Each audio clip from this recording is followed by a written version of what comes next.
La tension autour de l'affaire Luis Rubial ne cesse de grimper. Ce mercredi, la justice espagnole a confirmé en appel la condamnation de l'ancien président de la Fédération espagnole de football à une amende de 10 800 € pour agression sexuelle suite à un baiser imposé à la joueuse Jenny Hermoso lors d'une cérémonie en août 2023. Ce geste, qui a suscité l'indignation à l'échelle mondiale, a été qualifié par le tribunal de correctement défini en tant qu'agression sexuelle, soulignant l'absence de consentement dans cet acte. L'audience nationale a statué que les circonstances entourant le baiser imposé ne laissaient aucune place au doute. Bien que Rubial ait été acquitté des accusations de pression exercées sur Hermoso et son entourage pour étouffer le scandale, les conséquences de ces actes continuent de l'hanter.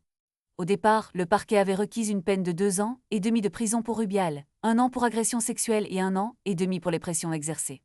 Cette décision de la justice n'est pas seulement une victoire pour Jenny Hermoso, mais aussi un signal fort contre les abus de pouvoir dans le sport.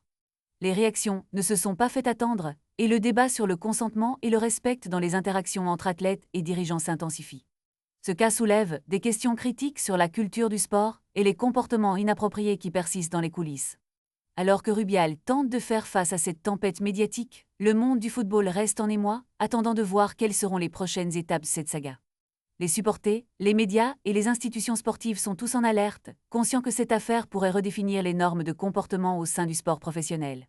Qui aurait pu imaginer qu'un simple baiser pourrait entraîner une telle onde de choc dans le monde du football? La confirmation de la condamnation de Rubial pourrait bien être le tournant nécessaire pour instaurer un climat de respect et de dignité dans le sport, un changement longtemps attendu. Les yeux sont désormais rivés sur les conséquences futures de cette décision judiciaire et sur l'impact qu'elle aura sur les victimes d'agressions dans le milieu sportif.